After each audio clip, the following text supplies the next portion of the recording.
accident, but I recently bought like a lot of books, like way too many books, and it was just an accident. I didn't do it on purpose, but now I have all these books, so let's talk about them. First book I got is The Final Girl Support Group by Grady Hendrix. This follows a support group for final girls, which are girls that were survivors of like a slasher, murder, homicide thing. But at the beginning of this book, we find out that there's actually someone going around killing the girls in the support group.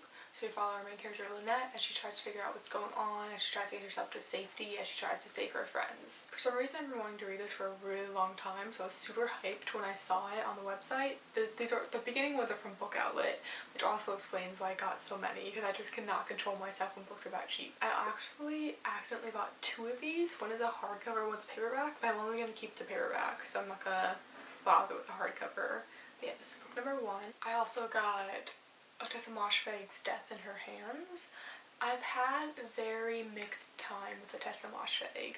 Like, I loved My Year of Rest and Relaxation. I hated McGlue. I was like iffy on Eileen. So I'm hoping this one is another good one. I'm not really sure what happens. The inside says, while on a daily walk with her dog in a secluded woods, a woman comes across a note, handwritten and carefully pinned to the ground by stones. Her name was Magda. Nobody ever knew who killed her. It wasn't me. Here's her dead body. And the narrator becomes obsessed with solving this mystery. It sounds really good. It sounds more interesting than McGlue or Earlene, so I'm hoping I really like this one. After that, I got Spinning Silver by Naomi Novik. This book, I believe, is a retelling of Rumpelstiltskin, but I really liked Uprooted by her, and ever since the book came out, I've been wanting to read it, so when I saw it on the website, I couldn't help myself. So I'm excited to get to this one. As I am all of them, I'm just going to be repeating that the whole video. I don't know much about this one. The Dangers of Smoking in Bed by Mariana Enriquez. This is a collection of short stories, and the inside flap says that Mariana Enriquez has been critically lauded for her unconventional and socio-political stories of the macabre. That's it. That's all I need to read. Political, macabre. I'm in there. I'm there. I love it. Next we have I'm Thinking of Ending Things by Ian Reid. I don't really know how to say his first name. I don't know how to describe this. I bought this because I watched the movie on Netflix. I thought the movie was amazing, but I have no idea how to describe it in any way. Goodreads says, in this smart and intense literary suspense novel, Reid explores the depths of the human psyche, questioning consciousness, free will, the value of relationships, fear, and the limitations of solitude. Maybe that's a good description. Maybe I'll be able to give you a better description after I've read the book. But I'm looking forward to see like if this is exactly like the movie or if it's a little bit different. Super pumped. Next one I'm like super excited to have found, and that's The War of the Worlds by H.G. Wells. I'm mainly excited because this is the Penguin Clothbound edition, and I love the Penguin Clothbound editions. Look how pretty it is. It's just beautiful.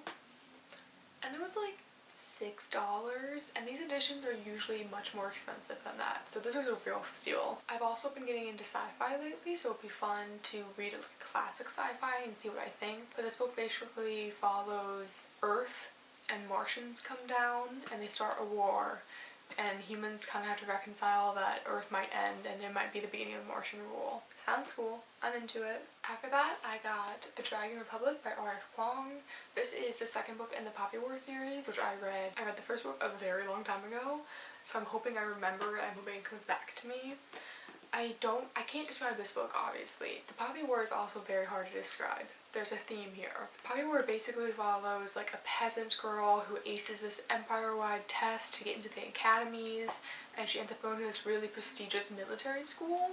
Once she gets there, things aren't so easy, but she unearths an aptitude for shamanism, and it all goes to shit after that.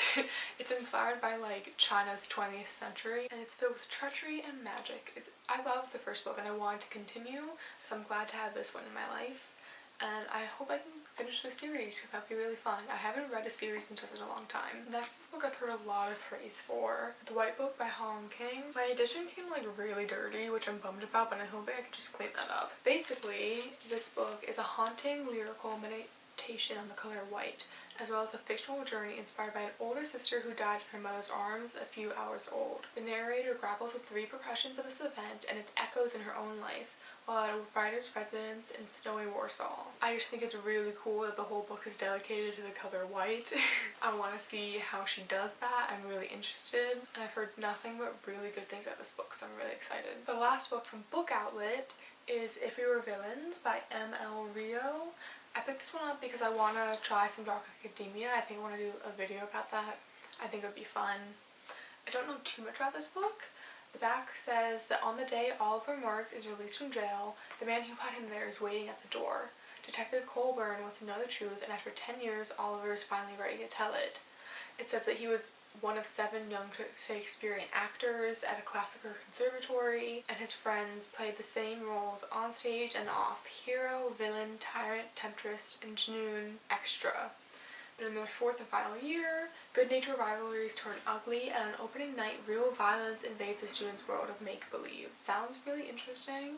The only dark academia I've read is, I can't remember the name. The Donna Tartt one that everyone knows, The Secret History, and The Ninth House by Leigh Bardugo, and I really liked both of those, so I want to explore the genre more. Next 3 books I got from Verso books, and we can go through them pretty quickly. First book, Lynn Siegel, Straight Sex, Rethinking the Politics of Pleasure.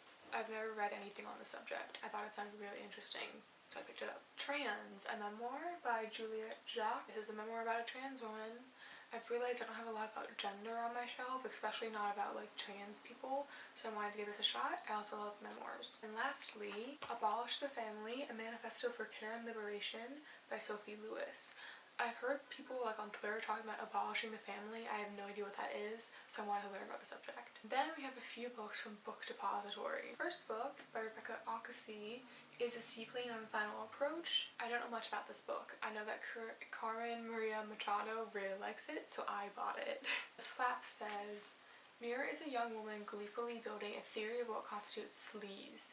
Pursuing this obsession and a young fisherman she deems the embodiment of all things deliciously sleazy, to a remote Alaskan island, she finds work as a baker in a lodge run by the indomitable Maureen and her gregarious husband, Stu. But the lodge is failing, and so is Maureen and Stu's marriage.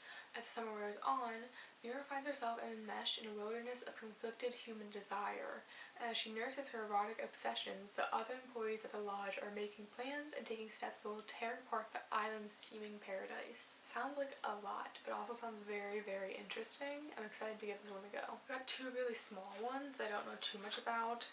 First one is Rilke's Letters to a Young Poet. Don't know anything about this. I know it's one of Lucy Dacus' favorite books. Hint, hint. After that, James Baldwin, The Fire Next Time. This is his impassioned plea to end the racial nightmare in America. It was a bestseller when it appeared in 1963, galvanizing a nation and giving voice to the emerging civil rights movement. I want to read more James Baldwin. It sounds like a good place to start. And I love these like blue editions of classics. I think they're really cute. Last book I also don't know much about, but I've heard a lot of crazy things about. That is House of Leaves by Mark Danielewski. I'm sorry. My last name is also Polish, but I don't know how to say that. This book just seems crazy. First of all, it's like huge. You can't find it anywhere for less than like $25. And it's, look at this. Look at this. Look at how there's pictures. There's words that are upside down. There's words just scattered across the page. This one's gonna be really cool to read, I think. I'm really pumped about it. Also one of Lucy Dacus' favorite books. Hint, hint. So there you go. Those are all the books I bought recently. I am uncontrollable and it's really an issue. I need to stop buying books. Thank you. Goodbye.